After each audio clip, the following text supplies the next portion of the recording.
Merci à vous pour ce deuxième rendez-vous, cette deuxième séance sur notre parcours de catéchuménat adulte. Ce que je vous propose ce soir, c'est que nous puissions, à la suite de ce qu'on a vu la dernière fois, il y avait deux mots qui étaient essentiels pour la dernière fois qu'on a vu. C'était le symbole de la foi qu'on a vu ensemble, et le kérigme, annoncer sa foi.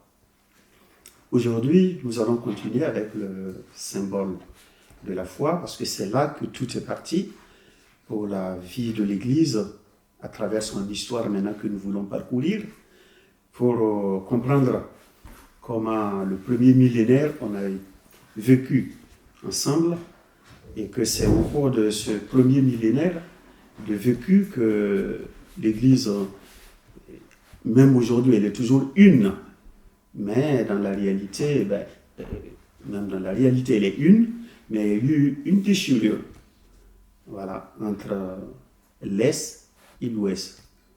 Et c'est là que nous allons parcourir pour voir. La question n'est pas de dire qui a tort, qui a raison, mais c'est pour voir aussi que, voilà, c'est le Christ fait chemin avec nous, avec le poids de notre humanité et le poids de la grâce qui nous fait aussi. Donc, voilà. Je vous ai donné des textes. Peut-être qu'on va lire ces textes et les écouter, et ça nous permettrait de partir de ces textes-là pour parcourir un peu trois étapes. Ça veut dire, voilà, sur quoi on vit vraiment la communion, et deuxièmement, qu'est-ce qui a fait que on s'est séparés, voilà, les raisons profondes de la séparation, et quelle a été la suite après. Séparation entre l'Église catholique, l'Église orthodoxe, et par la suite, la réforme protestante.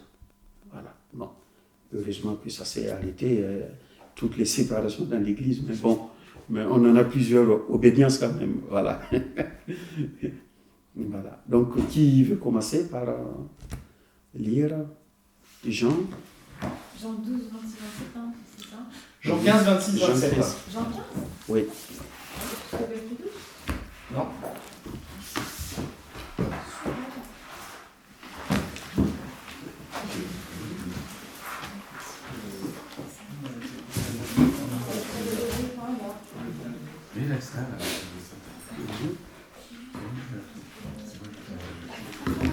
Tu regardes le dé. Non, t'es dans l'ancien. C'est dans le tu mélanges tout ça.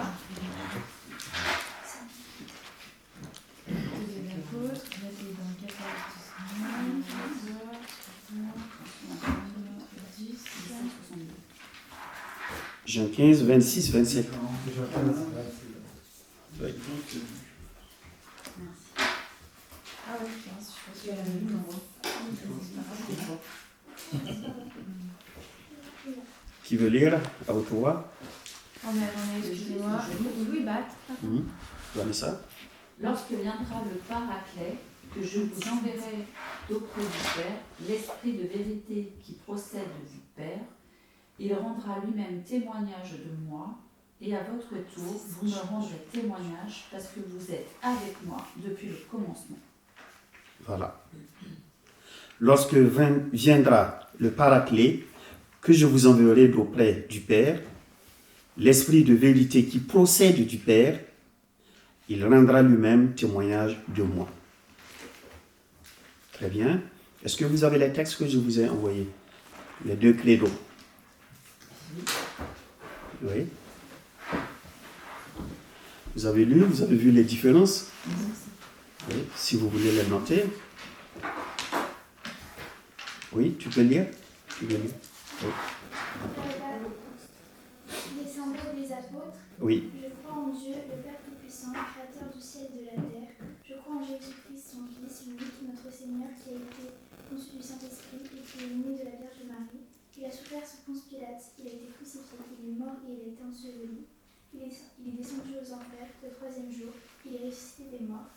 Il est monté aux cieux, il siège à la droite de Dieu le Père Tout-Puissant, et il viendra de là juger les vivants et les morts. Je crois en l'Esprit Saint, je crois à la Sainte Église universelle, la communion des saints, la rémission des péchés, la résurrection de la chair et de la vie éternelle. Amen. Voilà.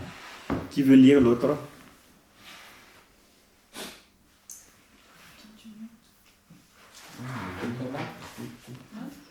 Vas-y. Vas-y. En un seul Dieu, le Père Tout-Puissant, Créateur du ciel et de la terre, de toutes les choses visibles et invisibles, et en un seul Seigneur Jésus-Christ, le Fils unique de Dieu, engendré du Père avant tous les siècles, lumière de lumière, vrai Dieu de vrai Dieu, engendré, non créé, consubstantiel au Père, par qui tout a été fait.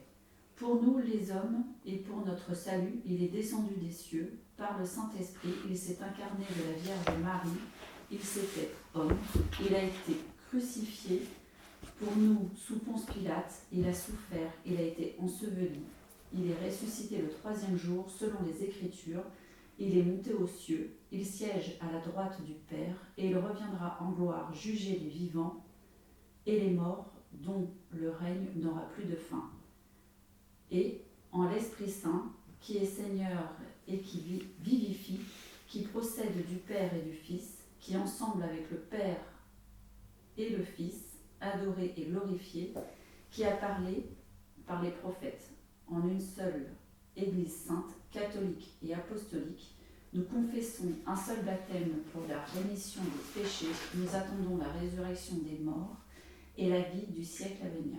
Amen. Voilà. Merci. Est-ce que les deux textes, vous avez pu noter des différences? Et si vous voulez le souligner? Qui a fait son travail? Toi, bravo. Déjà, je trouve que. Vas-y, Lucie, si t'as bossé.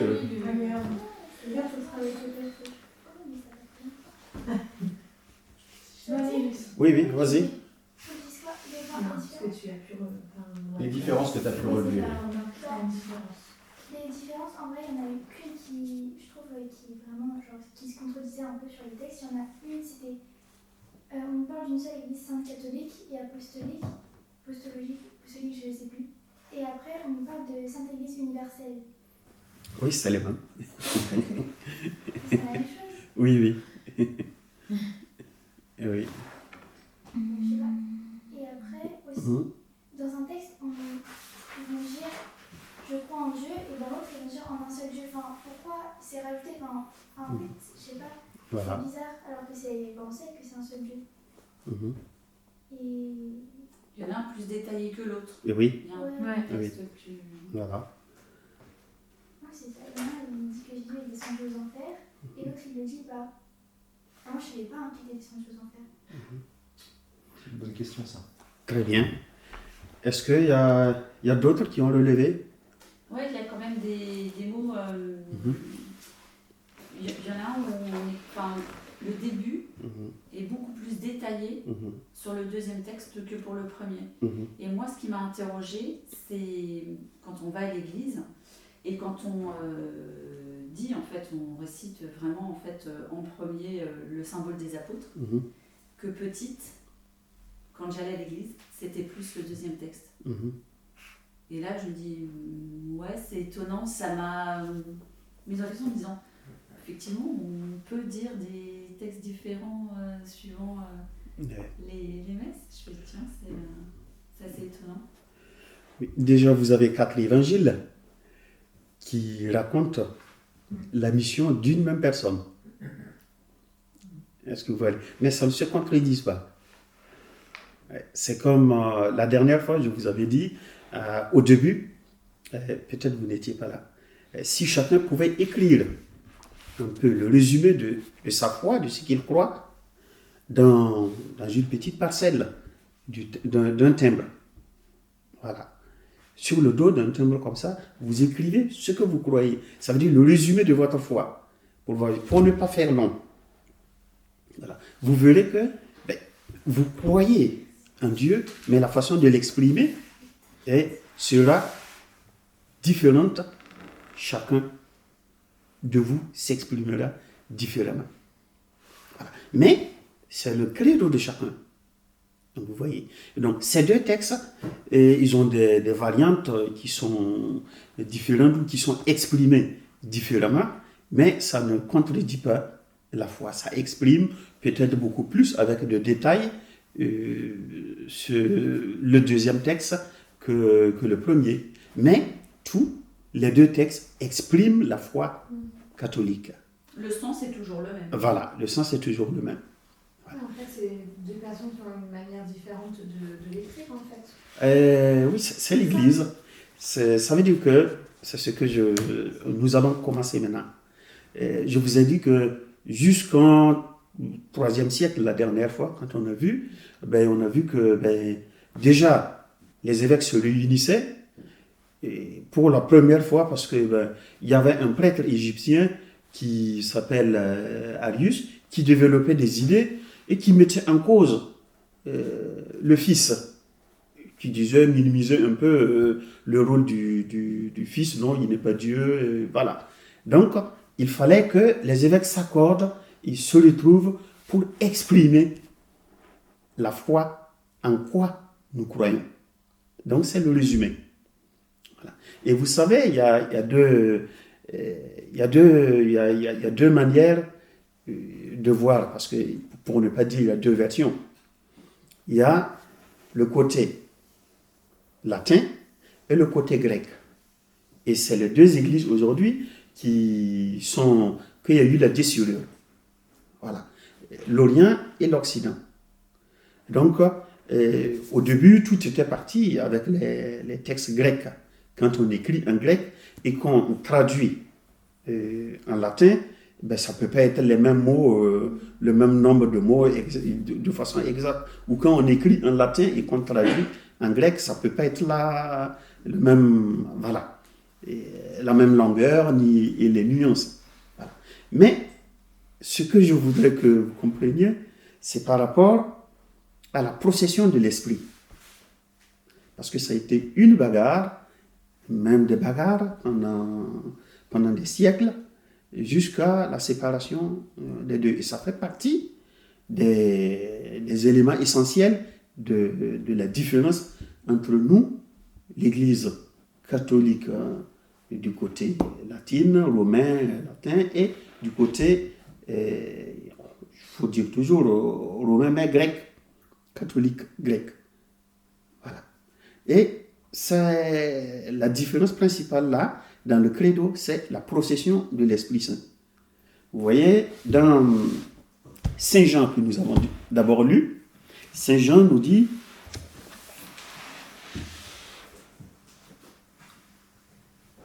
alors, je crois que je perds mon... Lorsque viendra le Paraclet. Oui, je termine la page. Lorsque viendra le Paraclet, je vous enverrai d'auprès du Père l'Esprit de vérité qui procède du Père. Si vous regardez dans les deux textes, il y a le texte qui dit qui procède du Père et du Fils.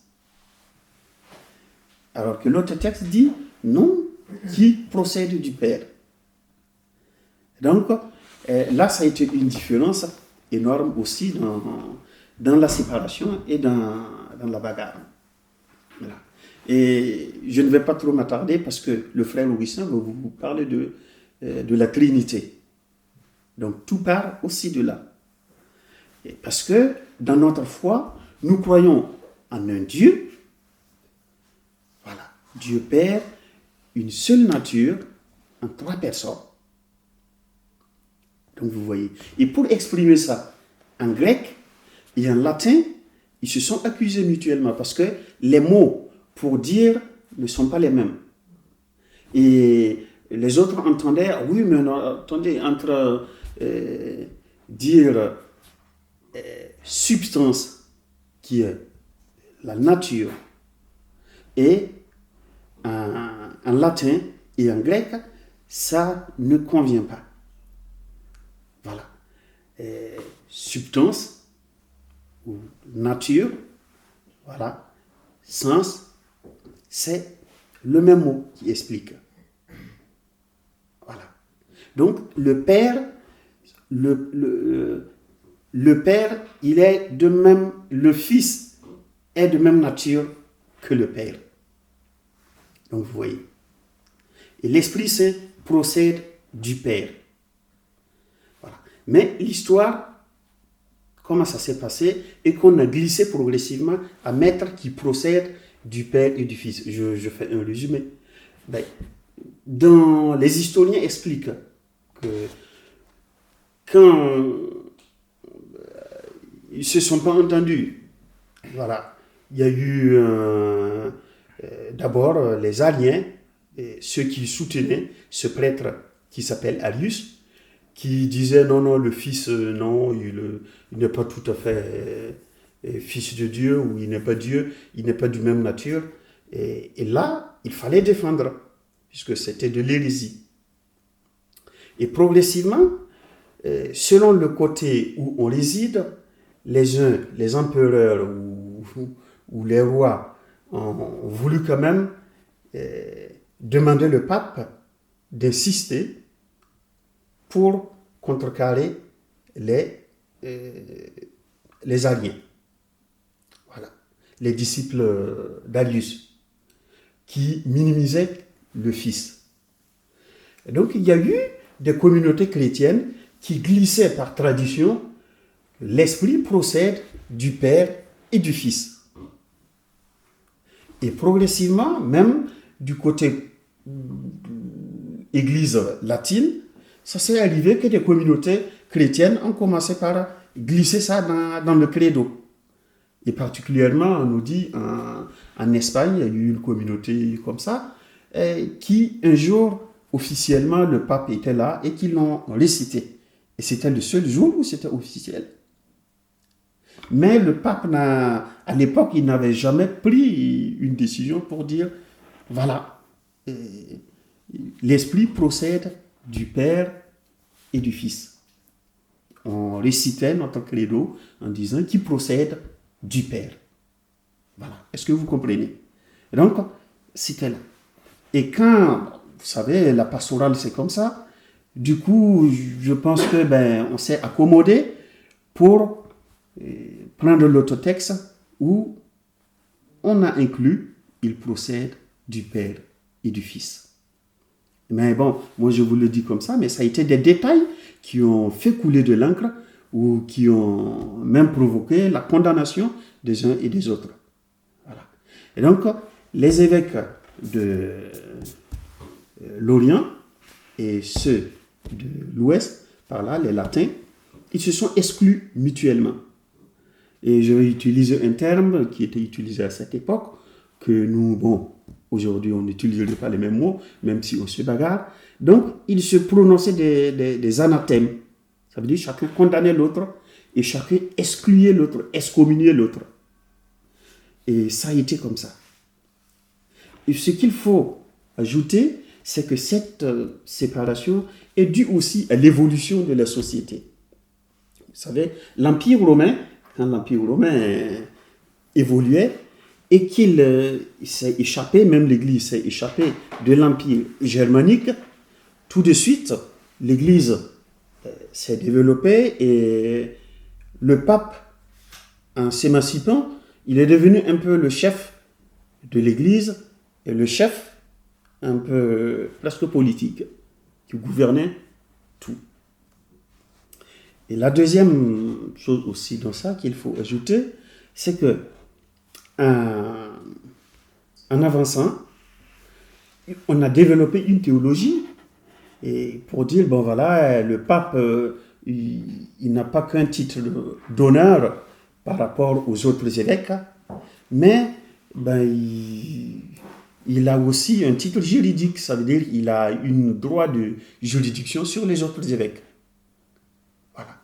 Donc, la vision de l'unité n'a pas été la même chose entre ceux de l'Église latine romaine à l'ouest et ceux de l'Église orthodoxe.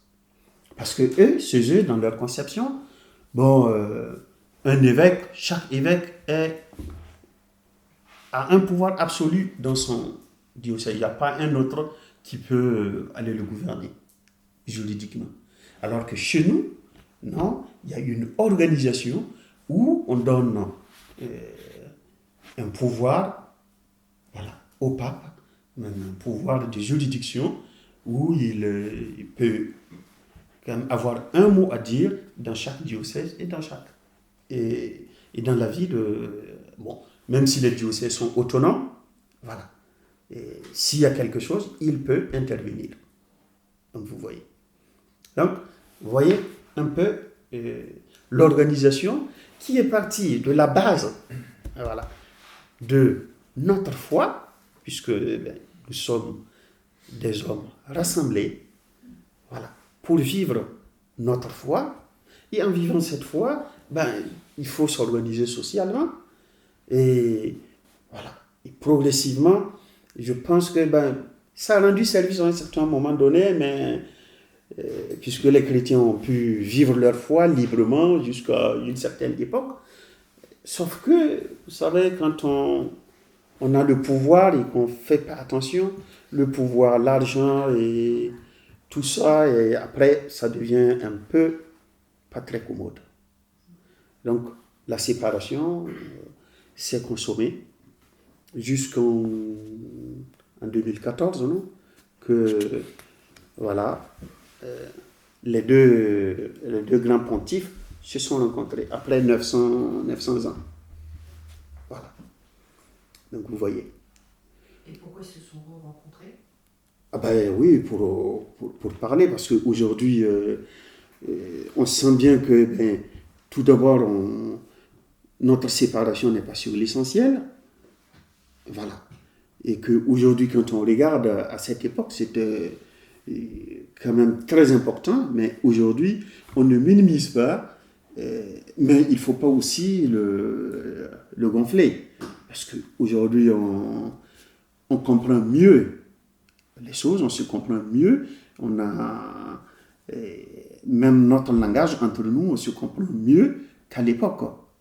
Vous voyez, d'abord même pour voyager, c'était pas facile, et pour étudier et des langues différentes, c'était pas facile. Et aujourd'hui, on a des exégètes qui décortiquent, même à l'époque, il y avait des grands savants, mais voilà, vous voyez, quand on tient à son pouvoir, je crois que, sans prendre parti, mais nous, de notre côté, on avait aussi tellement le pouvoir et une vision où on imposait aussi notre vision à nos théologiens.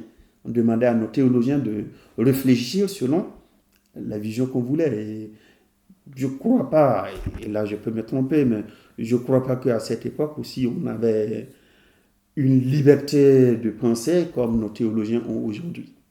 Voilà. Bon, c'est pas pour rejeter ou pour minimiser les autres, mais c'est pour dire qu'il y a eu une évolution. Voilà.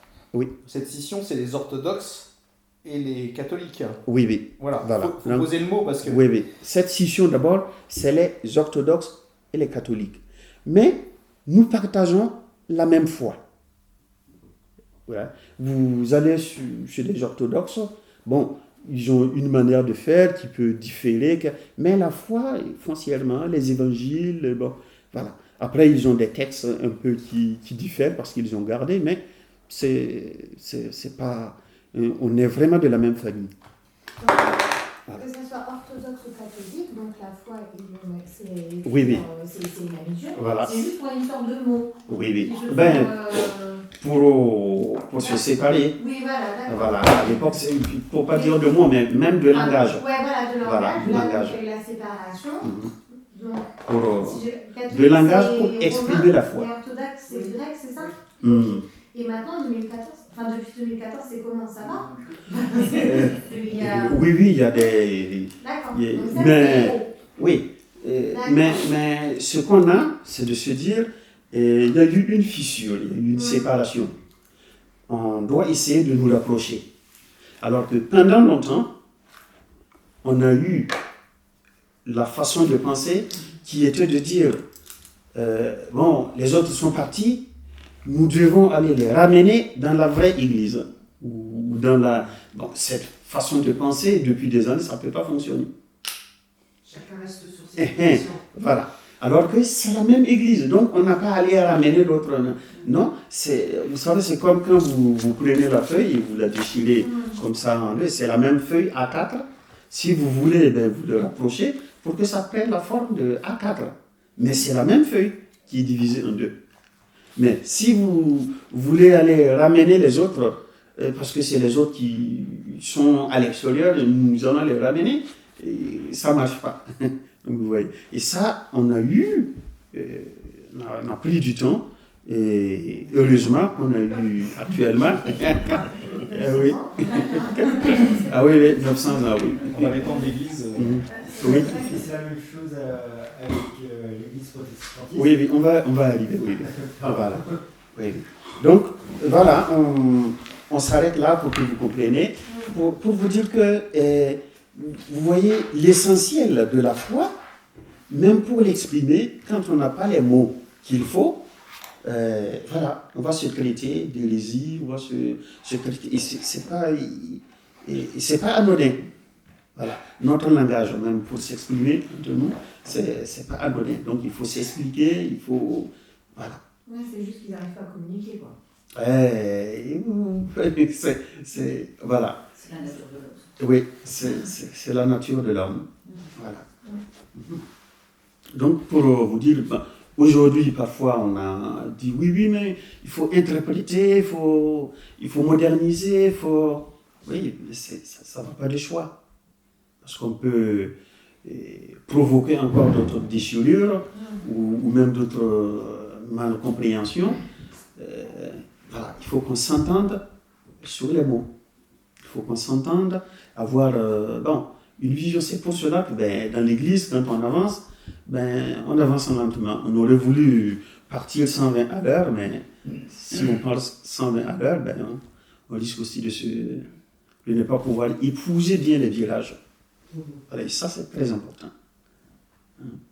Donc, voilà, juste pour vous dire comment l'Église a évolué, même dans l'annonce de la foi. Voilà, c'est comme ça. Donc, vivre en communauté chrétienne, ça demande qu'on s'écoute, ça demande qu'on se parle. Et ça, c'est le concret aujourd'hui. Voilà. Et vous voyez, quand nous, on va dire facilement que, oui, ils n'ont pas su communiquer, ils n'ont pas su se comprendre, mais regardez dans nos communautés, aujourd'hui. Si c'est ça, je démissionne. Vous entendez ou pas? Eh bien oui, si c'est comme ça, donc moi je parle. Vous voyez que si on reste dans ce registre, on ne fait pas mieux. On ne peut pas se mettre ensemble sans malcompréhension, non, ça va arriver. On est des humains. Mais tenir compte de la réalité, en faisant une lecture, en essayant de voir où se trouvent les crispations, où est-ce qu'on peut dénouer les nœuds qui nous bloquent. Voilà. Et c'est là. Donc si je ramène, c'est pour dire que nous, aujourd'hui, on vit notre foi, mais la foi n'est pas simplement quelque chose que je prends et je mets dans ma poche pour consommer personnellement. Voilà. C'est vrai, c'est une adhésion personnelle, un engagement personnel, mais il y a besoin aussi que je partage, que je vis cela avec les autres. Voilà. Même des personnes qui ne partagent pas ma foi. Voilà.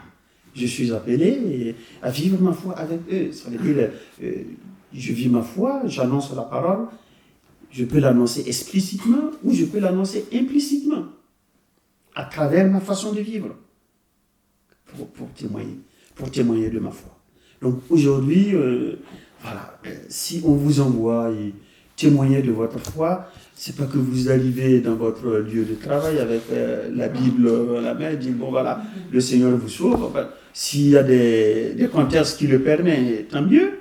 Mais allez avancer, essayez de vivre selon la parole de Dieu et le commandement de Dieu qui est d'abord, voilà, aime ton prochain. Voilà. Et comme Saint Augustin vient continuer sur ce chemin, nous disons, ben voilà.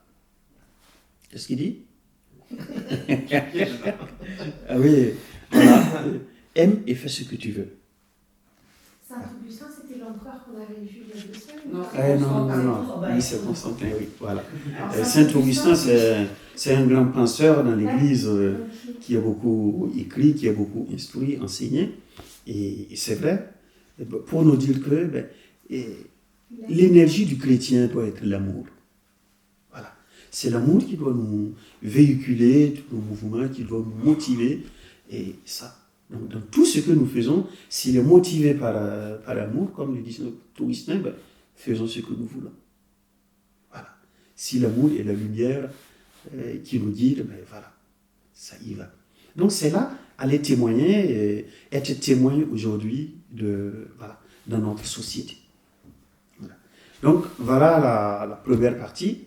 Si vous voulez, on peut passer à la seconde partie avec les protestants.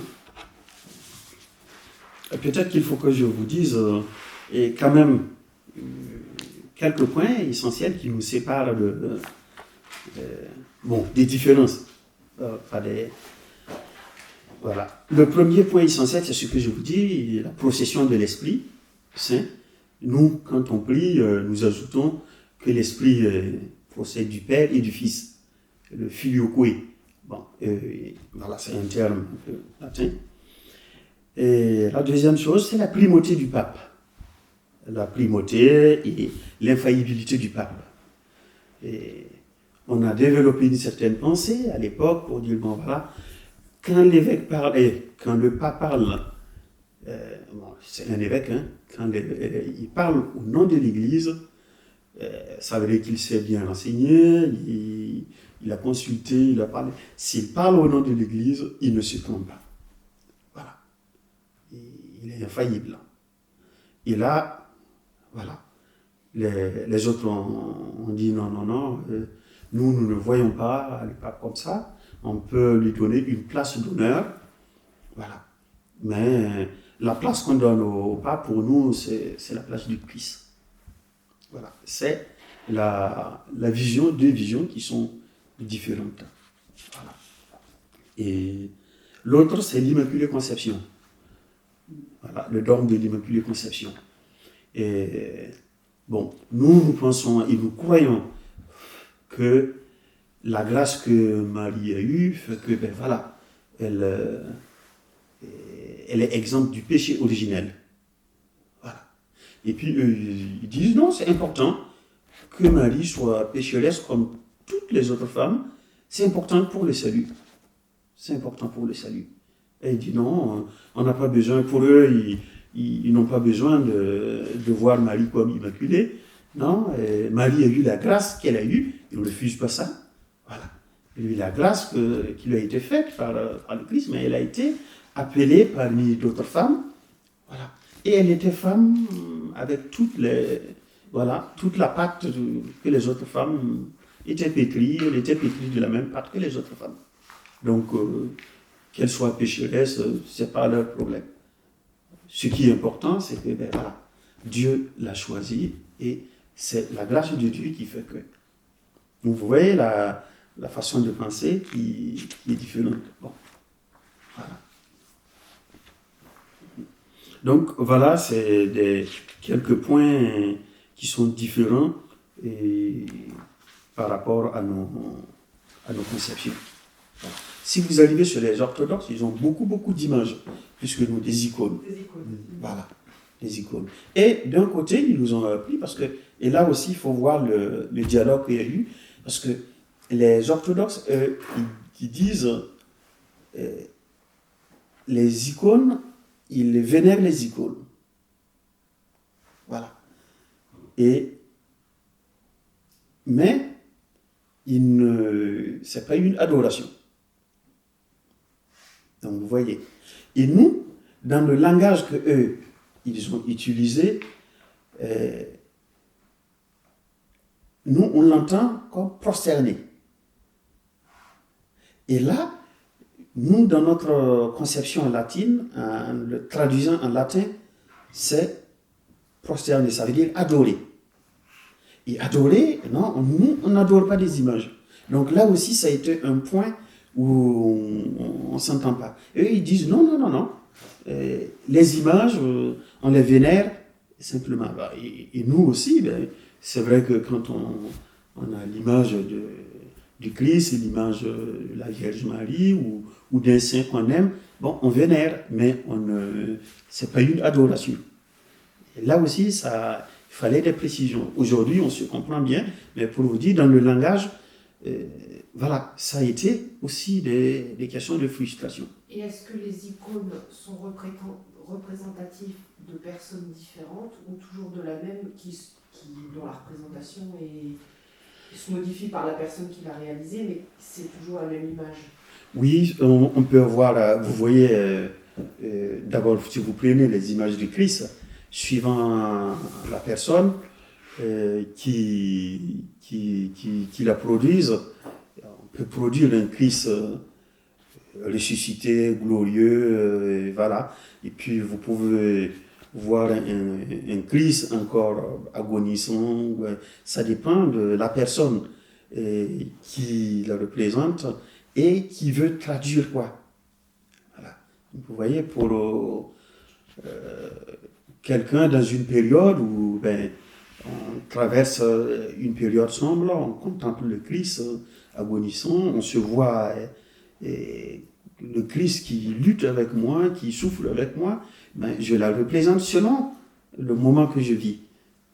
Donc vous voyez, donc on peut avoir des images du Christ de plusieurs, de la même personne, mais qui la représente Donc il a le même visage. De plusieurs visages. Orthodoxe et tout, c'est le même visage du Christ. Oui, c'est pas une photo. Donc, vous voyez, on n'a pas eu une photo du Christ, heureusement. Voilà, comme ça. Oui, comme ça, chacun peut donner le visage qui est le mien, quoi. Mais il n'y a pas plus, c'est pas, je pense, il y a beaucoup d'icônes de femmes, c'est toujours la même femme, c'est pas plusieurs femmes. Oui, c'est toujours la même femme, oui. Oui, quand c'est Marie, c'est Marie. Mais oui. Ça pourrait être Saint, je sais pas quoi. Oui, si vous voyez Sainte Bernadette, Sainte Bernadette, voilà. On peut faire une icône de Sainte Bernadette. Ça peut aussi. Oui, ça peut aussi. Donc c'est pas forcément toujours Marie. Non, c'est pas forcément toujours Marie. Oui.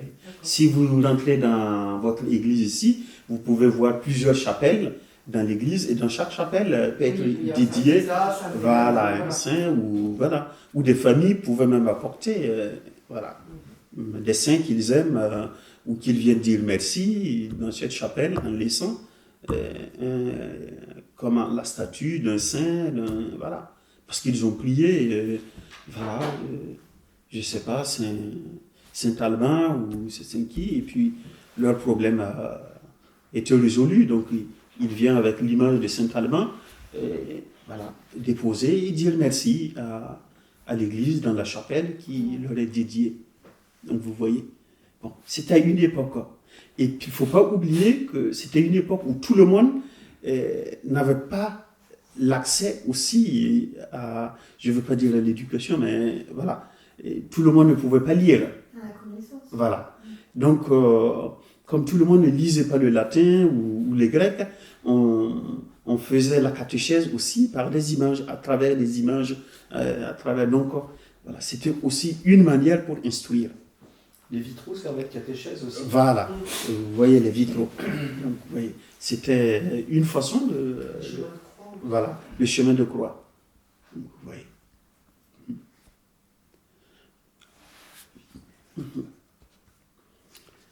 Voilà. Maintenant, on va avancer jusqu'au... Il y a une jeune fille qui est à l'aumônerie, qui est orthodoxe, et elle nous a raconté que les premières fois où elle allait dans les églises catholiques, elle était perturbée, parce que chez les orthodoxes, en rentrant, on embrasse les icônes. Oui. Et que elle, quand elle rentrait dans les églises, elle voyait des statues, elle ne savait pas si elle devait embrasser les statues, etc. Et oui, donc vous voyez les différences. Oui, puis eux ont beaucoup moins de vitraux, c'est complètement différent. Nous sommes d'accord que nous, les catholiques, on ne vénère pas les icônes. Non, non, non. Non. On ok. ne vénère pas. Mais les protestants nous accusent non, on vénère, on n'adore pas. C'est quoi la différence? Oui, voilà, c'est ça que j'allais dire. Ah oui, oui, Vénérer, adorer. vénérer, ça vient, par exemple, je vous respecte. Respect. Voilà. Je vous respecte, je vous donne de la considération, voilà, mon affection, voilà, tout. Voilà. Mais je ne vous prie pas comme Dieu. Et vous voyez la différence. Par exemple, Voilà, par exemple. on ne peut pas avoir une icône et faire réciter une prière. Sur l'icône, hein. Sur l'icône. L'icône, elle n'est qu'une représentation. Oui, Elle n'a pas de valeur en soi. D'accord. Si tu veux, elle te représente un saint, etc. Oui. Tu pries le saint, oui. mais tu pries pas l'image du C'est saint. pas l'image du tout. Voilà. D'accord. C'est pas l'image en tant Par que telle contre, que. quand tu as une image de saint, tu la respectes quand même. Voilà. Tout à fait. Donc, oui, c'est ça la différence. Bah, je vois pas trop, je suis Je désolée, vois je pas vois la pas trop la différence différence entre entre l'icône l'icône et et l'image. Parce qu'on peut prier Sainte Marie, Saint Christophe et tout ça. Oui, Oui. C'est quoi? Pourquoi l'image l'image elle-même, eh ben, c'est pas l'image que tu pries. C'est le saint qui est représenté que tu pries. L'image, elle n'a pas de valeur. Si tu veux. Non, C'est juste un Et oui. bout de papier Et Si tu n'avais imprimé. pas d'image, tu prierais quand Oui, même. quand même. Oui, Voilà. D'accord. Voilà. Et l'image, bah, tu la perds, tu vas pas rien regretter, ou Ça elle se t'empêche déchire, pas ou elle de se voir. brûle, c'est pas grave. Ça, si c'est tu veux. vénéré. Et du coup, Oui. chez Voilà. les orthodoxes, eux, ils prient l'image. Non, non, non, non. Non.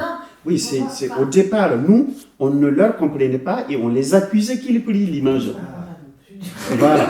Dans 900 ans. Donc c'est des accusations. Donc vous voyez, par exemple, l'exemple que Alain a donné, si notre jeune fille, notre brave jeune fille arrive ici, et elle se met à embrasser les pieds de la croix ou de Jésus sur la croix ou de Marie ou la statuette de Marie, nous dans notre tête, qu'est-ce qu'on va dire? Ah, ça, c'est les orthodoxes qui font ça, en fait. Oui, oui. D'accord. Donc vous voyez, mais c'est signe de respect. D'accord. Oui, c'est leur Oui. façon à eux. C'est comme quand vous entrez dans la maison et puis la photo de la grand-mère est dans le salon, vous revenez, ben voilà, et puis vous embrassez la photo. Voilà. Derrière ça, je fais honneur à ma grand-mère que j'ai aimée, que j'ai... Voilà. Et je dis à la grand-mère, soutiens-moi parce que, oui, toi qui priais beaucoup, vraiment, aide-moi. Il y a des gens qui parlent avec... oui, donc vous voyez. Mais c'est pas l'image, il parle pas avec la photo de sa grand-mère en elle-même. C'est un exemple, vous voyez. Mais ça, le fait que la photo de la grand-mère est là, ben, tu te rappelles que oui, ben, voilà, je connais ma grand-mère qui était une femme de foi, qui me motivait, qui me... Voilà. Donc, je crois en elle, je crois à ce qu'elle a cru, et je lui demande vraiment de m'aider à avancer. Donc, vous voyez, c'est différent de... Parce que nous, c'est plutôt, enfin, c'est spirituel, c'est en soi. Voilà. C'est ça. Mhm. Ouais, mais on a quand même des... on a Voilà. quand même une croix chez nous. Enfin, il y a quand même des... Non? Oui, Ma grand-mère qui était chrétienne, elle avait quand même ses petites images, des petits saints et tout. Mais oui, elle était orthodoxe. c'est pas interdit. Ouais. Voilà, mais c'est le support. D'accord. ouais. Voilà. Ce qu'il faut se dire, c'est que C'est... Voilà. Par exemple, ni les uns ni les autres n'adorent les images. Voilà. D'accord, ni les orthodoxes, ni les catholiques. Ni les catholiques n'adorent N'adorent les images.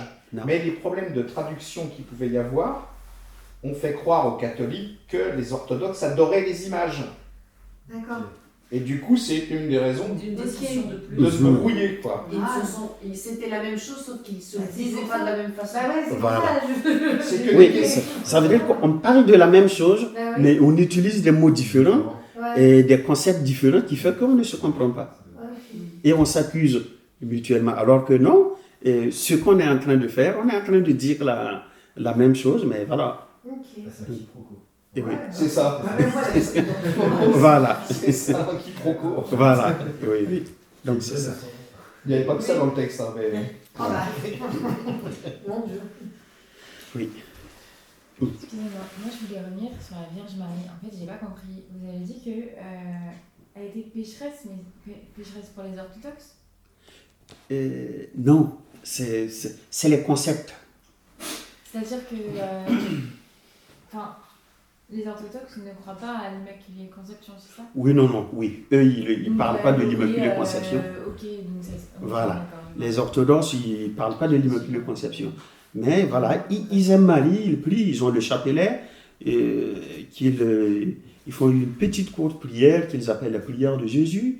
Voilà, mais ils n'ont pas la théologie ou le dogme de l'Immaculée Conception. Et du coup, ils ne la prient pas. Parce que si elle n'est pas sainte, on ne la prie pas. Elle n'est pas dans leurs églises en tout cas. Si, il la considère. Il la considère. C'est la conception de théologie qui n'est pas la même chose que Oui, nous. ça j'ai bien compris. Mais parce que moi je pensais qu'on ne pouvait pas prier un humain classique, que c'était forcément un saint. Ouais. Elle est sainte. Elle est sainte. Oui. Elle est sainte sauf qu'elle a enfanté normalement. Oui, elle est sainte. Ils ne refusent pas. Alors, on va. Écoutez, les orthodoxes ne disent pas que Marie n'est pas sainte. D'accord. Non. Les orthodoxes ne disent pas que Marie n'est pas sainte. Ce n'est pas leur propos. Ils disent la grâce qu'elle a reçue. Ils reconnaissent la grâce que Marie a reçue, enfantée le Fils de Dieu. Ils reconnaissent ça. Mais simplement, eux, ils ne développent pas le dogme de l'Immaculée Conception pour dire qu'elle est pure, elle n'a pas eu de péché avant, du péché originel. Non, eux, ils disent, bon, qu'on soit Marie, comme toutes les autres femmes de son époque, sauf qu'elle a eu une grâce suprême, voilà, qui est d'enfanter de porter le Fils de Dieu. Vous voyez, on parle toujours de la même chose, mais avec des mots qui sont différents. Sinon, Marie, elle est sainte aussi pour eux. Voilà. Mais ils n'ont pas développé ce dogme de l'Immaculée Conception. Et concrètement, du coup, c'est quoi le péché originel? Concrètement. Oui. Parce qu'en fait, j'arrive pas à comprendre. Oui. Je suis désolée. Oui. Bon, voilà, pour faire court, voilà. Et dans l'Église.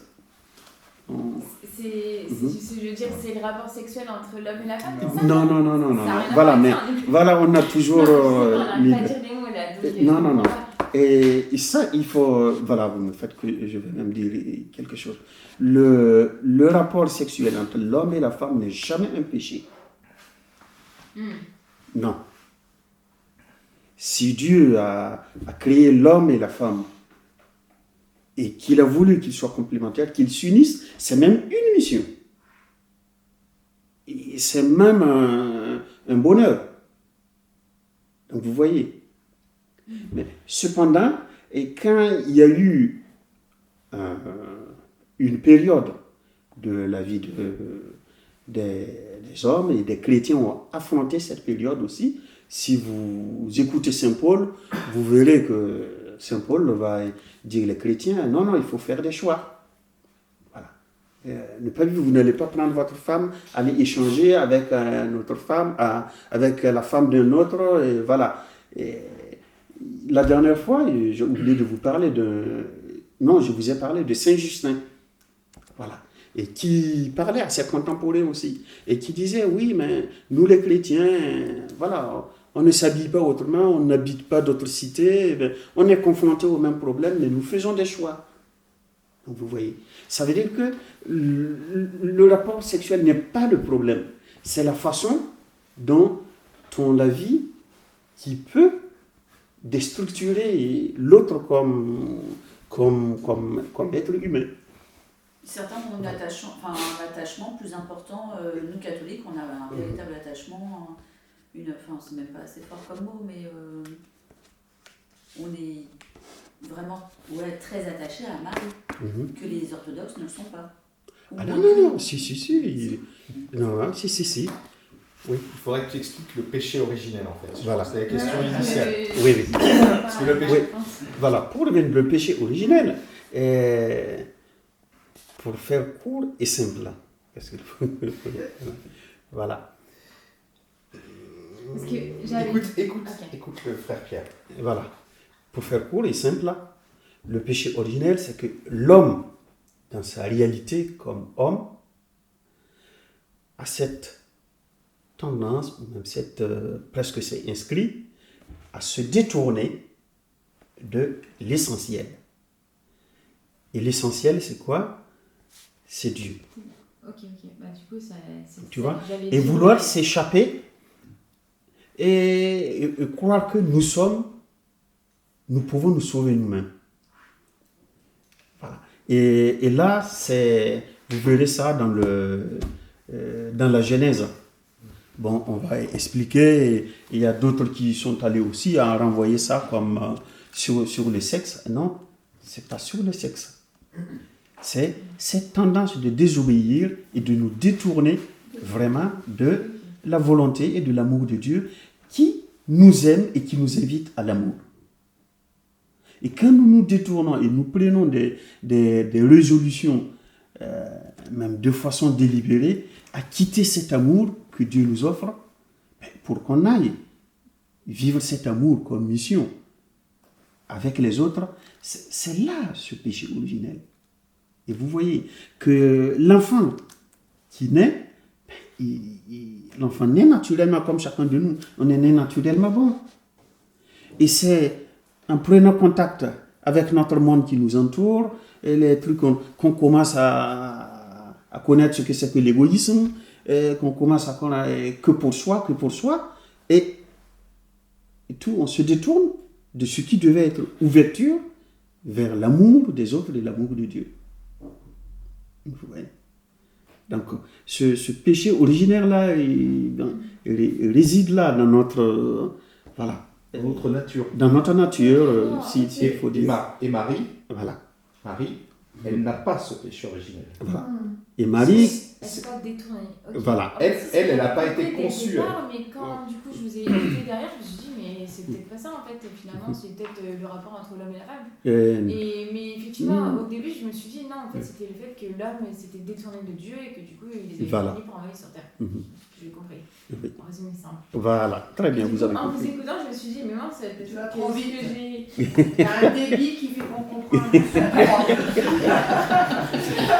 Pour arriver là-dessus, c'est pas possible.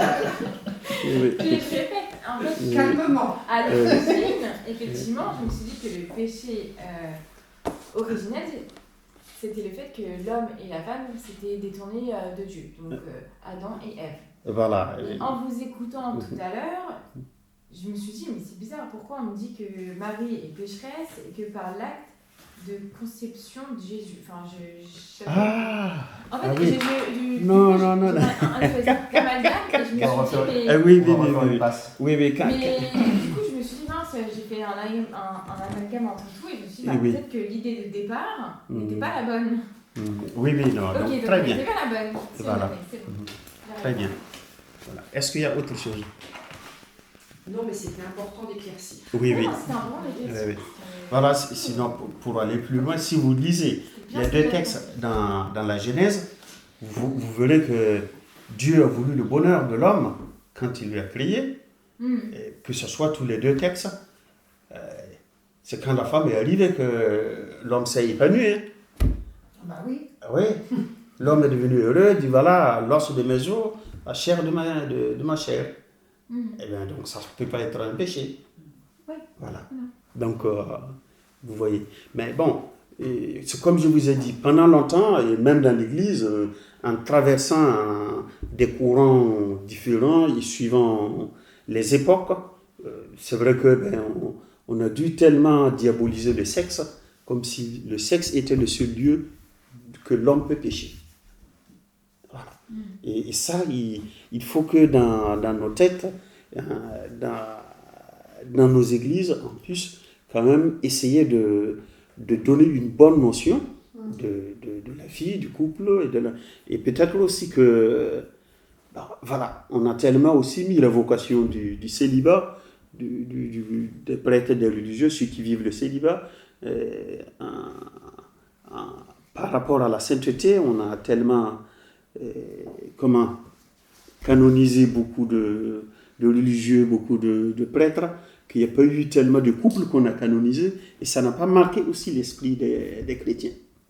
Comme si la sainteté était réservée que... Voilà. Et quand on dit que Marie n'a pas eu le péché originel, ça veut dire que son comportement était parfait par rapport à son amour pour Dieu. Oui, De toute façon, c'est Dieu qui a choisi Marie. Oui. Donc, il l'a choisi parce qu'elle avait un comportement exemplaire, ou elle a eu un comportement exemplaire parce qu'elle a été choisie.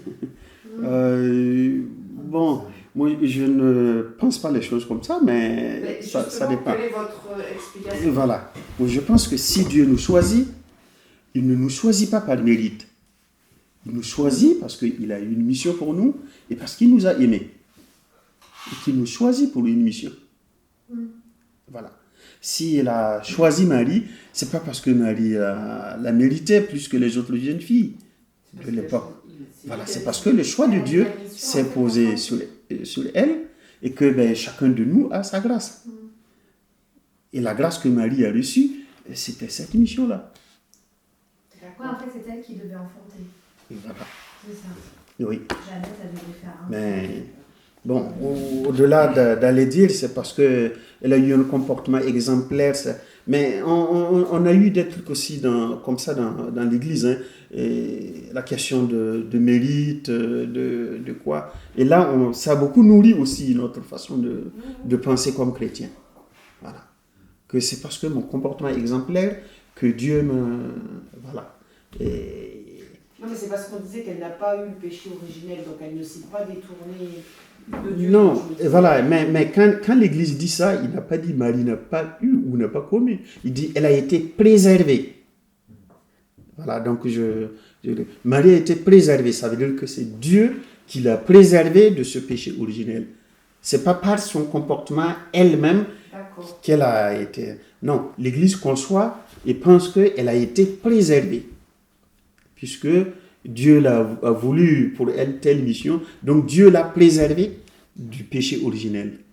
Et les orthodoxes, eux, ils disent, bon, pour nous, Dieu l'a choisie, elle était comme toutes les autres filles, Dieu n'a pas besoin de la préserver du péché originel pour l'appeler. Il l'a appelée, quitte même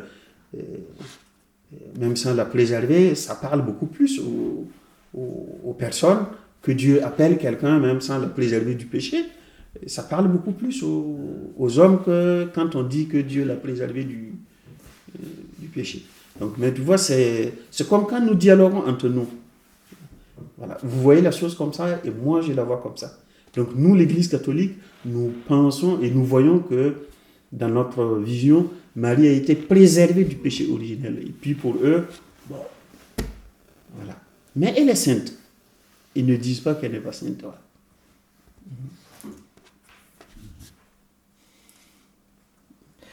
Il y a besoin d'explications. Hein. Et oui. Et qu'est-ce que ça veut dire, elle est sainte, justement? Quelle est la notion quand on dit elle est sainte? Sainte, ça veut dire quoi? Voilà. Et tout d'abord, pour faire simple, pour la base, saint, nous tous, nous sommes des saints. Hein? Voilà. Pas tous les jours. Et oui, voilà, justement, on est sur le chemin. Voilà. Mais les personnes, quand on reconnaît leur sainteté, ça veut dire que c'est des gens qui ont, pour faire simple, c'est des amis de Dieu. Voilà. Et nous tous, nous sommes des amis de Dieu. Mais ils ont eu une certaine particularité de consacrer leur vie, de donner leur vie, et de laisser vraiment la sainteté de Dieu refléter dans leur vie, et à travers leurs actes. C'est pour cela qu'on reconnaît que, ah oui, on reconnaît en eux que, voilà. Et c'est ça. Après, écoutez, c'est nous les hommes qui le connaissons, hein. Et, voilà. Donc, si Dieu reconnaît que nous tous, nous sommes ses amis, nous sommes ses enfants, voilà. D'ailleurs, c'est la sainteté de Dieu qui nous sanctifie. Voilà. C'est la grâce de Dieu qui nous sanctifie. Et c'est ce que nous sommes en train de faire tous les jours. Voilà. De suivre tous les jours. Donc, croyez pas, hein, moi je me sens profondément pécheur. Voilà. Et j'ai besoin de la grâce de Dieu. Si vous lisez, c'est Romains 3 ou premier là, qui dit ça, nous sommes tous pécheurs, nous sommes tous privés de la gloire de Dieu. Voilà. Donc, il n'y a que la grâce de Dieu qui nous sanctifie. En fait, Marie, elle est sainte parce qu'elle a rempli sa mission de faire un bébé, d'avoir un bébé. En gros, oui. quand il engage de... c'est ça. Non, Parce qu'en fait, Dieu elle a- l'a choisi Oui. pour faire cette mission. Oui, Elle a été disponible. Voilà, et du coup, elle est Voilà. sainte. Et elle a dit ok tout de suite. Elle a dit ok tout de suite, Voilà. vas-y, dis Dieu, et Voilà. du coup, elle est devenue sainte. Ce qu'il faut voir, c'est cette disponibilité que Marie a eue.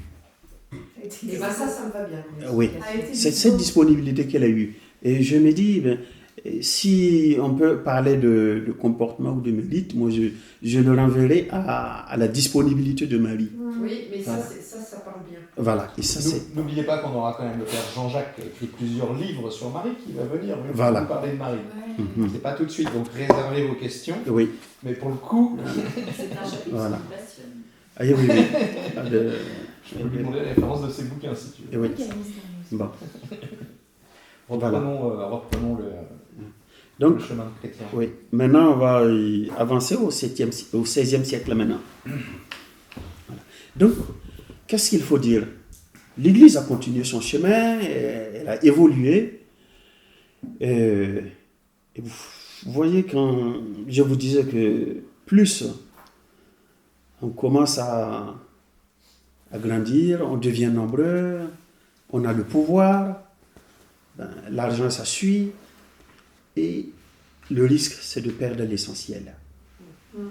Et quand on s'imbibe dans l'avidité à l'argent, plus on gagne, plus on veut gagner plus. Et là, ça devient la boulimie du pouvoir, de l'argent. Et l'Église, au XVIe siècle, s'était embourbée. Ça. Déjà, au XIIe siècle, il y a, on ne peut pas tout dire, il y a déjà Saint François qui est arrivé. Et pour contester, c'est pas pour contester, pour vivre. Quand je dis contester, c'est pas comme notre vision un peu, qu'est-ce qu'il faut dire, syndicale. Non, mais c'est prophétique.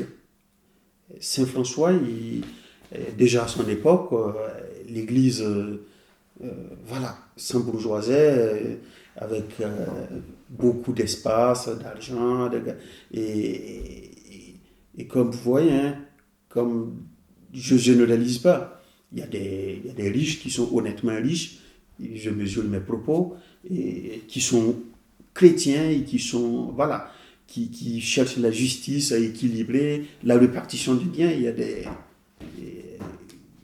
des qu'est-ce qu'il faut dire? Il y a des riches qui le sont. Voilà. Mais ça se trouve aussi que, malheureusement, même notre chère Église, qui est faite des hommes, à cette époque, s'est laissée embrigader par, par le paraître, le pouvoir, l'argent. Et ça a été très dur. Et qu'est-ce qu'il faisait pour gagner plus? Parce qu'il voulait construire comment? C'est Rome, non? La place de Saint-Pierre, ou c'est quoi? Franchement, je ne me rappelle pas bien. Mais ils avaient une construction à faire qui demandait beaucoup d'argent et ils ont instauré ce qu'ils appelaient, quel est le mot que je vais utiliser pour que ce soit simple pour vous, pour éviter les questions. C'est comme ils ont instauré des taxes. Voilà.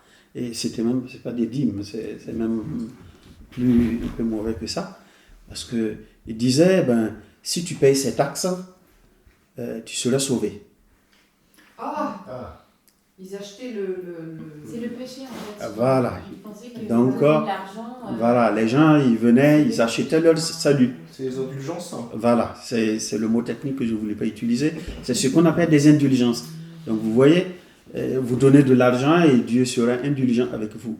On va construire une basilique, Saint-Pierre. Et donc vous voyez que c'était quand même déconnecté de l'évangile et de... un peu. Et voilà. Donc je disais déjà, ces pratiques qui se faisaient au 12e, 13e siècle, 12e siècle, non, 11e siècle, que Saint François est arrivé, et par sa vie, il a dit non, l'Église est en train de s'écrouler. j'ai eu une vision, et l'Église est en train de s'écrouler, voilà. Et j'ai eu la mission de rebâtir l'Église et de soulever l'Église. Et pour lui, c'était une vie donnée, pauvrement, complètement dépouillée, selon l'Évangile. C'est là qu'il devait relever l'Église, et c'est ce qu'il a fait. Ouais. Donc lui-même, il était dans un péché. Qui ça? François? Parce qu'il s'est démuni pour relever l'Église de... Ah oui, donc Voilà. c'est les autres là qui voulaient la Donc François, oui. François, c'est... Oui, Saint François. Le luxe, attention, Voilà. le luxe simplement. Voilà. La Saint luxure, François. c'est encore autre chose. Oui, mais on va rester dans le luxe, mais il faut reconnaître aussi que plus on s'embourgeoise et qu'on en a le luxe, la luxure n'est pas loin aussi, quoi. Voilà. Et en plus, c'était aussi à des périodes où il y a eu combien de papes ici qui se contestaient. Le pape d'Avion, un avion à Rome, et puis il y a où là, Prosper. Donc, ils ne s'étaient pas d'accord ensemble.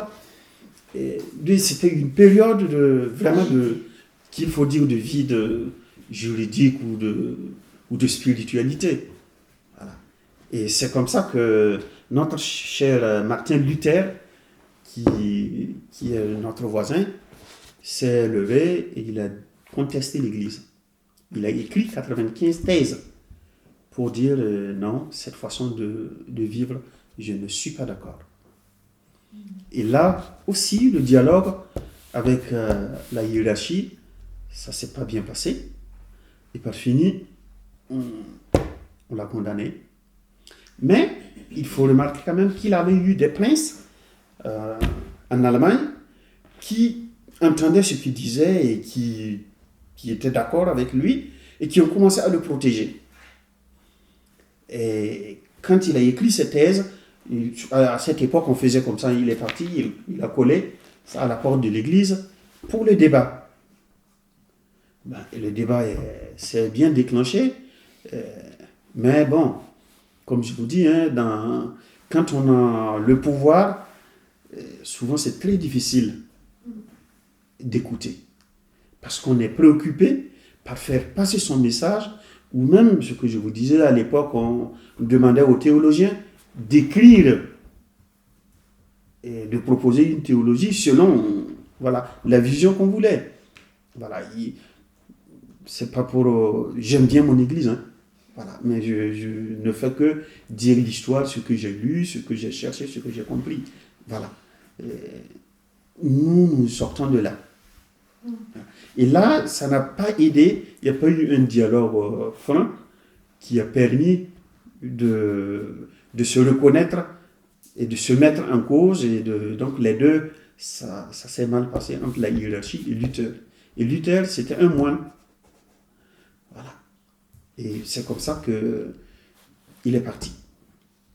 Ça veut dire avec des partisans et voilà.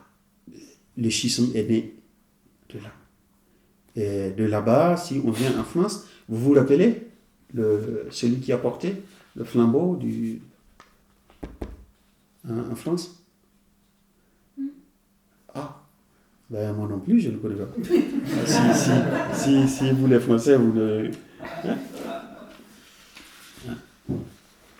Bon, donc je vais rester d'abord avec Luther pour dire, parmi ces 95 thèses, je vais prendre quelques-uns pour vous dire les principales causes du schisme. Bon, il y a la question des indulgences, comme on le disait.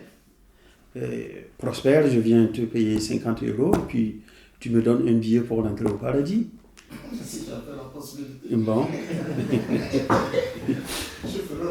Bon, voilà, c'était comme ça. Et puis la doctrine de la justification par la foi. Parce que Luther développa la doctrine de seule la foi. Voilà. Il affirmait que seule la foi en Dieu pouvait mener au salut. Donc, et non nos œuvres. Voilà. Donc, et pas nos œuvres. C'est pas nos œuvres qui nous amènent qui nous apportent le salut, mais c'est la foi. Bon. Au même moment, il y a Saint Jacques qui nous dit aussi que les œuvres la foi sans les œuvres, dis-moi ce que ça vaut. Donc vous voyez. Bon, mais quand la tension est là, chacun se crampe sur le... Excusez-moi, les œuvres, c'est les actes? Oui. Oui. Voilà. Et l'autre, c'est le troisième point, c'est le rôle de l'autorité du pape qu'il conteste. Luther rejette l'idée que le pape avait le pouvoir suprême dans l'Église. Non. En affirmant que chaque chrétien pouvait interpréter la Bible lui-même. Donc, comme ça, il s'appelle le pouvoir du pape, et puis voilà, chaque chrétien peut s'émanciper comme ça, et donc faire ce qu'on veut. Donc, vous voyez, avec cette vision-là, et le pouvoir hiérarchique qui était là, ça ne pouvait pas aussi aller trop... Quatrième point que Luther le mettait en question aussi, plusieurs sacrements de l'Église catholique. Il n'en reconnaît que 2 comme légitimes. Par exemple, le baptême et la communion, ça veut dire l'Eucharistie. Le reste, non. Donc, vous voyez. Après, il y a l'Immaculée Conception, comme il n'est pas d'accord, aussi, comme les orthodoxes.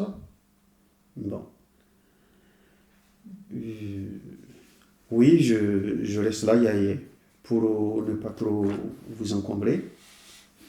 Donc, la réaction de l'Église, est-ce que je peux dire qu'elle a été appropriée, qu'elle n'a pas été appropriée? Je ne prends pas parti. Mais vous voyez que même les 2 camps, chacun avait quand même, si on prend même Luther, lui-même aussi avait des positions aussi très radicales, même si ce qu'il dit, on peut comprendre. Voilà. Mais vous savez, j'ai un professeur qui disait que le schisme précède l'hérésie. Le schisme précède l'hérésie. L'hérésie vient pour confirmer, et quand l'hérésie vient, ça veut dire qu'on écrit ou on dit des paroles vraiment tellement décalées pour confirmer qu'on se sépare de vous. Mais... Tout le monde sait ce que c'est qu'un schisme? Non. Voilà. Alors que j'avais... Oui, c'est ce que j'avais déjà expliqué. La séparation, la déchirure, la fissure. Ok. Alors attends, je vais noter. Voilà. Schisme égale fissure, séparation. Voilà. Donc, comment vous écrivez ça, du coup? non, S. Voilà. La séparation. Donc, le bon terme, c'est schisme. SCH. Donc, en 1520, le pape Léon X, c'est lui qui répond aux 95 thèses de Luther, en publiant une bulle papale, ce qu'on appelle une lettre. Voilà. En ordonnant à Luther de se rétracter sous peine d'excommunication.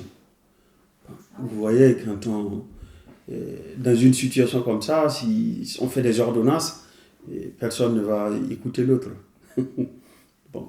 Voilà. Donc voilà comment ça s'est passé. L'excommunication, c'est quoi? Voilà. C'est quoi l'excommunication? Ah oui, j'ai déjà parlé avec les orthodoxes. Oui. Bon. Si vous ne comprenez pas le vocabulaire, demandez. Oui. L'excommunication, c'est quoi? Nous tous, par exemple, on est là. Il faut se dire, par exemple, nous sommes en train de partager la parole de Dieu. Nous sommes en communion. Nous allons partager la table. Nous sommes en communion. On partage nos soucis, nos peines. On a le même objectif. Et on est conduit par les mêmes motivations. Et nous sommes dans la même barque. Si je choisis d'excommunier Prosper, ça veut dire que nous, on ne te reconnaît plus comme faisant partie de notre communauté. Donc tu es exclu, tu ne communies plus avec nous. Non, il faut rester Prosper. Donc vous voyez. On va s'opposer à l'excommunication. Voilà, donc voilà. Si vous étiez là, on allait remédier l'affaire de Luther. Donc c'est comme ça que notre super moine, et les moines, c'est des gens très formidables à l'époque, qui se retiraient à l'écart dans le désert, ou dans la brousse, mais ça peut être dans la ville, mais on dit le désert, pour être seuls avec Dieu. Et c'est des gens qui menaient une vie austère, vivant l'évangile parfois avec d'autres.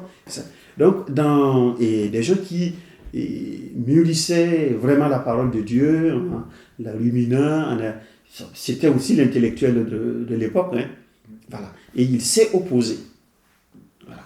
Et c'est le pape a commencé en 1520 et toute une année, il n'a pas réussi et il a excommunié en 1521. Excusez-moi, alors ça va être une question CP, enfin je sais pas, mais Dieu, enfin moi je connais pas encore tout, il a dit aimez-vous. Eh oui.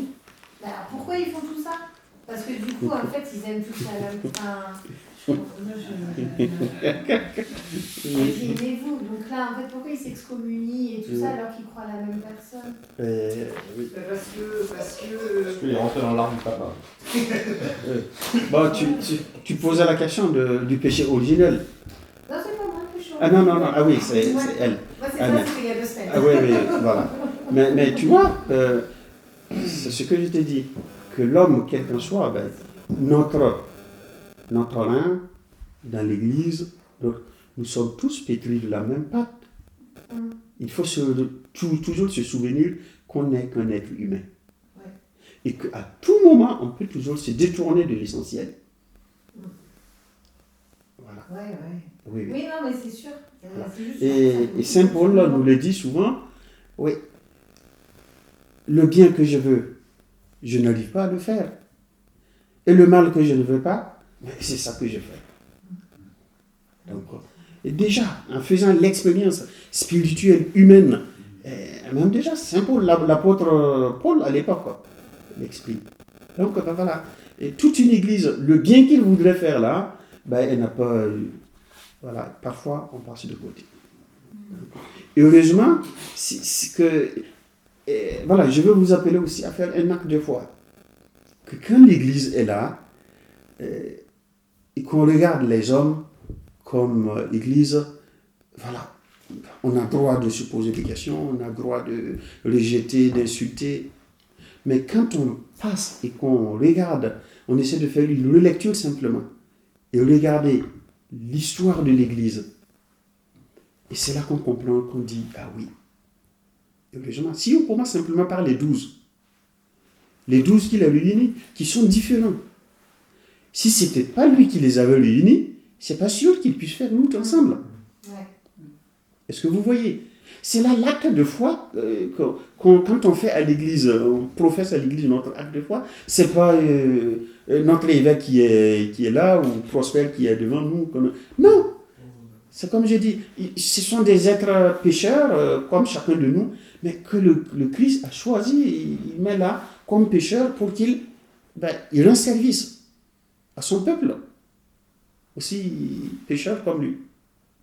Voilà. Donc, je veux dire que c'est là notre acte de foi, pour dire, si vraiment le Christ ne nous avait pas réunis et ne nous avait pas conduits comme Église, depuis on a deux millénaires, rien n'allait rester, si c'était que des hommes. Regardez les empires qui sont... on a eu des organisations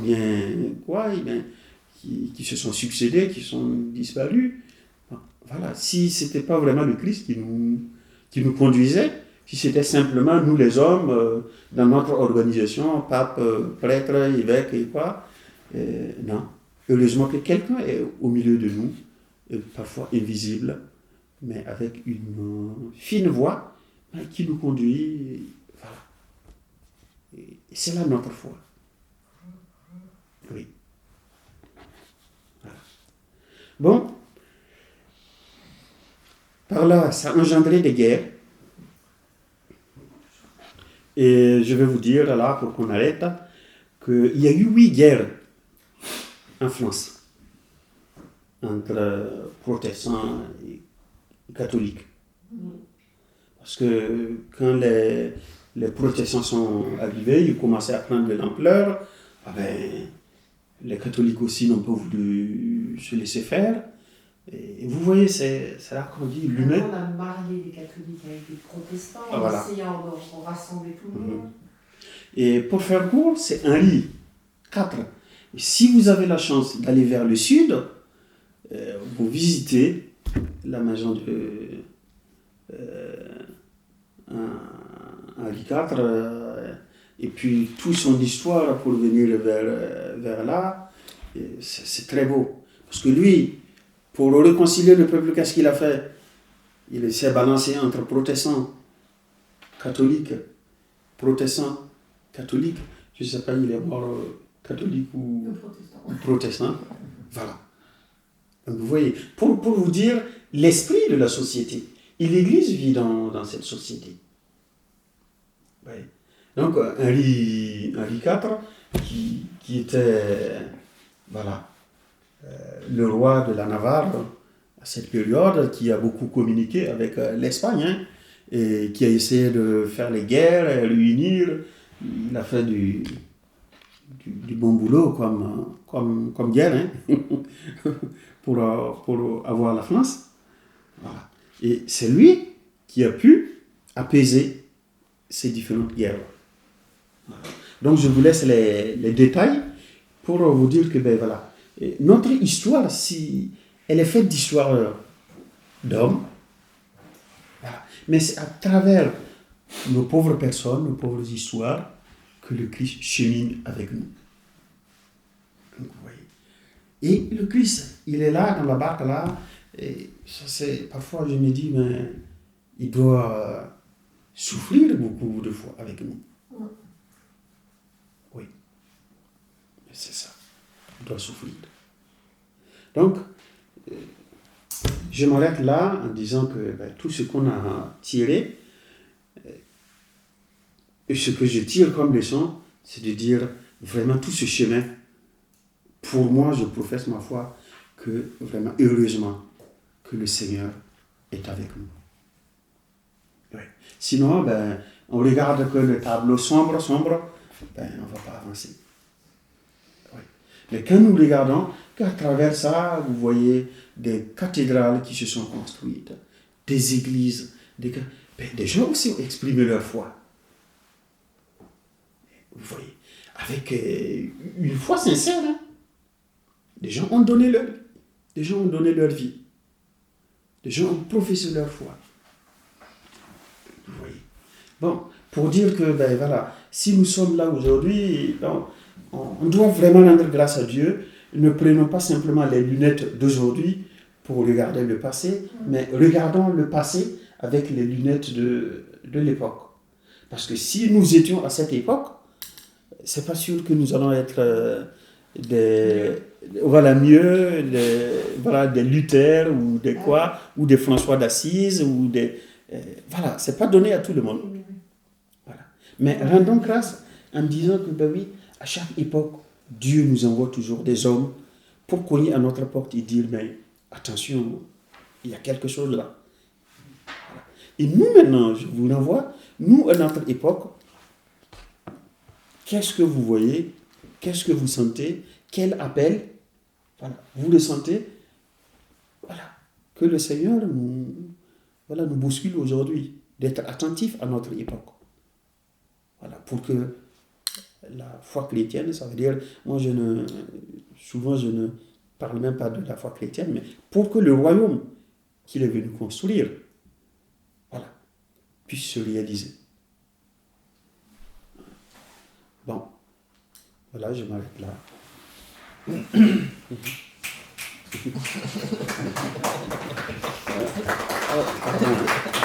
Qu'est-ce qu'il fait là? C'était quoi la question? J'ai des questions sur tous les autres mouvements, les méthodistes, les calvinistes, oui. Toutes les autres branches. Voilà, tu cites maintenant. Non, le frère Pierre a demandé qui incarnait Voilà. le protestantisme en France. En France. C'était Jean Calvin. Oui. Donc, le Parce calvinisme. que Calvin, il était en Suisse aussi. Oui, il Oui, était oui. français, à cheval Oui, entre oui. les zones françaises. Ok. Voilà. Et bien voilà que tu le cites maintenant. Bah oui, mais je pensais qu'il était suisse, moi, tu vois, Calvin. Ah oui, d'accord. Oui. Non. Mais c'est lui qui a été le porteur de... Il incarnait le protestantisme. C'était le pendant français de Luther. De Luther, oui. Et les méthodistes, Et de, Oui, c'est ça- les ramifications. c'est les ramifications. Qui ont donné tout ça. Oui. parce qu'il y a des ramifications quand même. Oui, oui, Là oui, où oui. nous, Les ramifications. Non, là où et nous, les- les catholiques, voilà. on n'a pas de ramification. Non, non, non. Enfin, Non. si, il y a Les protestants, il y a ce qu'on appelle les protestants, l'église réformée. Et c'est eux, avec nous, qui il y a vraiment une correspondance. Ça veut dire, mais à partir d'eux, il y a eu tellement de ramifications.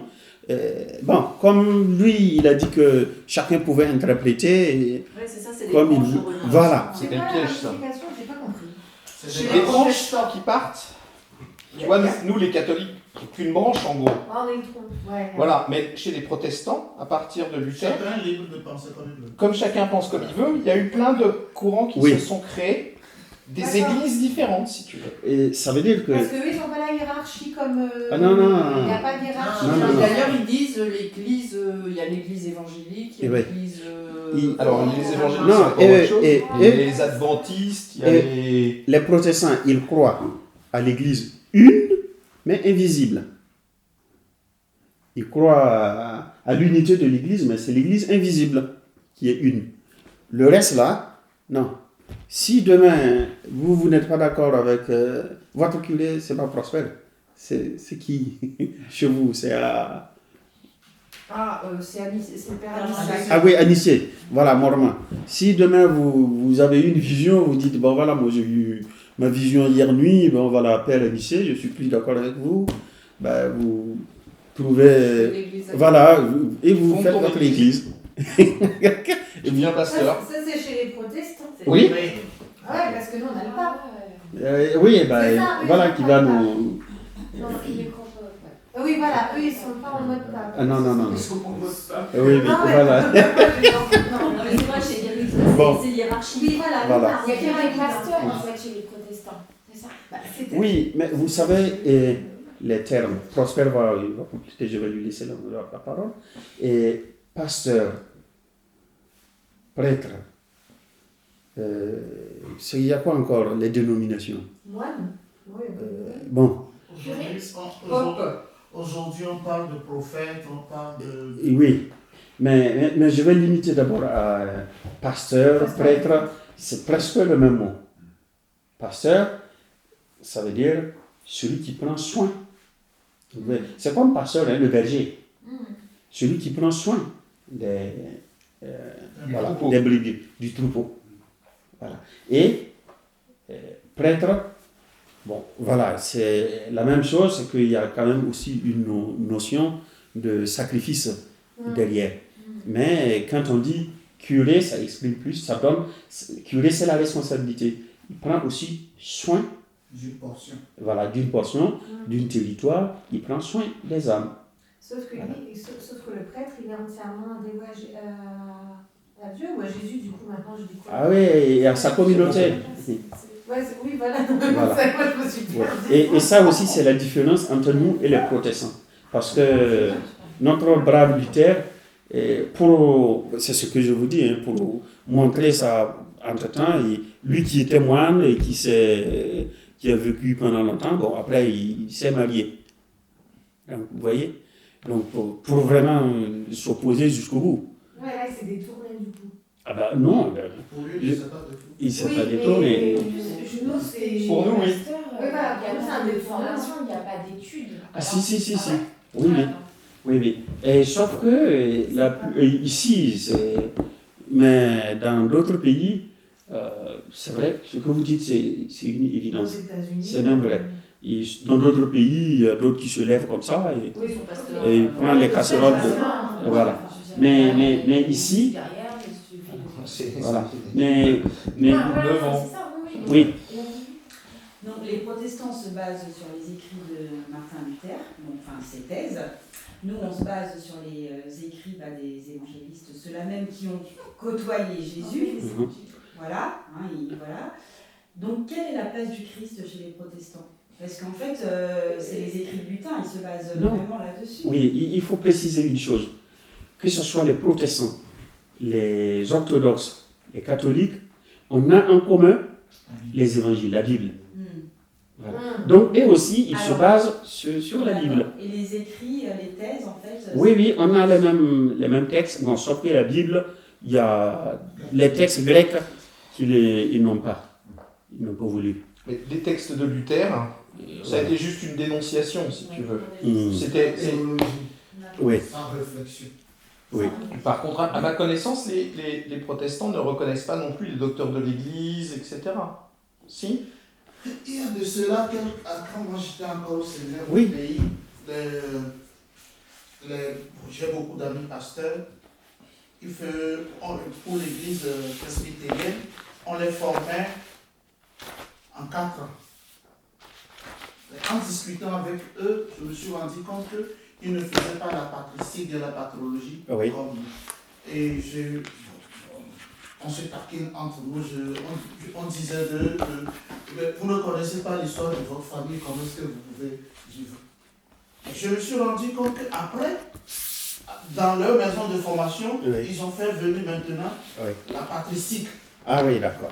Ils étudient les pères de l'Église, les premiers. Ça veut dire le Moyen-Âge. Ça permet de comprendre d'où est-ce que nous sommes sortis. Donc, ils ont adapté aussi leur formation par rapport à nous. Mais tout compte fait, nous avons plus de discipline à étudier que eux. Et ça ne veut pas dire qu'ils sont moins intelligents ou bien moins formés. Non. Et aujourd'hui, pour compléter ce qu'il dit, moi j'ai été formé à l'Institut catholique de Toulouse. Et on avait des pasteurs qui suivaient le même cursus universitaire que nous. Voilà. Donc aujourd'hui, c'est même comme la France est répressive sur les sectes, donc il faut... du coup, ça nous fait tous du bien. Hein. Du fait que... Du fait que l'État est un peu serre bien les boulots, ça nous fait tous du bien. Sinon, voilà. Mais bon, on peut trouver des gens qui veulent interpréter la parole de Dieu de façon... Oui, c'est quoi la définition d'une secte, du coup? C'est une dérive. Voilà. Oui. Tu vas sur le site de la Mini-Vue. Très bien. Pour t'expliquer, il regroupe toutes les sectes qui t'expliquent ce que c'est. C'est dangereux là-dedans. Oui, mais c'est... Dangereux. Oui. Et... En fait, n'importe qui a du charisme peut créer une église et être berger. Ah oui, c'est ça le sectarisme. Oui. Je veux dire n'importe quoi pour... Et faire n'importe quoi. Et faire n'importe quoi. Oui, mais... C'est un peu le principe de la secte. Je voudrais simplement ajouter à ceci. La force de l'Église catholique, c'est que nous avons une hiérarchie, un responsable. Oui, c'est un état, mais et de ça rend service. temps en temps, qui peut te dire, arrête ça. Moi, je suis loin, quelque part, perdu dans la brie. Mais si je commence à déconner comme prêtre, à raconter n'importe quoi... Oui. Mais comment il sait si vous racontez n'importe quoi? Ah ben, c'est vous d'abord qui écrivez. Bien sûr, tu peux écrire à l'évêque. Oui. D'abord, ça remonte comme ceci. Ça remonte vers le père Jean-Jacques Amoma, le premier responsable du pôle. Et il est tenu d'informer l'évêque. Et l'évêque tentera la médiation. Si ça ne va pas, il se référera à Rome. Ça met du temps alors. Ah non, ça peut être très rapide. Ah pour des conneries. Ah oui, ça dépend du sujet. Et là, quand ça remonte une hiérarchie comme ça veut dire que ça commence à le faire. Donc ça, c'est notre force. Et chez les protestants, le principe de base, c'est que tout le monde peut interpréter la Bible comme il veut. Alors, il n'y a personne qui pourra dire à l'autre ça. Ce qui fait que n'importe quelle position peut donner n'importe quelle église aussi. Ça peut donner une orientation au culte qui n'est pas forcément la même partout. Oui. Entre-temps, je lisais un document sorti par des protestants. Le responsable disait, dans un dialogue, disait à l'église catholique, votre chance, c'est que vous avez une hiérarchie. Notre chance et notre malchance, c'est qu'on n'a pas de hiérarchie et tout le monde peut faire ce qu'il veut. Moi, je ne peux pas enseigner ce que je veux. J'enseigne la foi de l'Église. Oui. Voilà. Après, je peux dire ma position privée, comme quand je fais entre parenthèses, je dis, bon, ça c'est ce que moi je pense, mais ce n'est pas ce que je vous enseigne. Voilà, donc je peux distinguer ça. Parce que, il faut être discipliné aussi. Sinon, si on commence à casser tout, on n'aurait plus de cadre. C'est comme dans une famille. Voilà. Branche. Voilà. Mais au même moment, dans l'Église, ce qui est bien, quand on fait des recherches et qu'on évolue, la pensée évolue, on a des lieux qu'on s'exprime. Le débat est toujours ouvert dans l'Église. On a des lieux où on s'exprime. Voilà. Que ce soit dans des colloques, que ce soit dans des presbytériums, que ce soit dans... on déballe tout. Et vous pouvez... les évêques, c'est pas facile. Hein? Quand il se fait entourer par 100 ou 200 prêtres, qui chacun se montre intellectuel et indiscipliné, bon... Il n'y a pas que les évêques, c'est animé. Donc vous voyez... Bon, mais une fois que tu dis ça, tu attends que les choses se décantent et qu'un jour, on décide. Mais tu ne décides pas pour soi dans l'Église. Ça, c'est là notre force. Tu vois. Sinon, si chacun se lève, il décide pour soi, on ne va pas faire un chemin ensemble. Il n'y a pas de communion. Voilà, il n'y a pas de communion. Voilà. Et c'est comme, vous voyez, comme ici, vous recevez votre pasteur. L'évêque, il essaie de voir, quand même, voilà, qui peut être à l'aise ici et mettre à l'aise la communauté chrétienne. Il fait de son mieux et celui qu'on envoie fait de son mieux. Mais voilà, vous voyez. Mais c'est pas vous qui disiez, on va recruter. Et chez les protestants, c'est comme ça. Ils recrutent leur pasteur. Donc, s'ils ne sont pas d'accord avec lui, ils le renvoient aussi. C'est la communauté.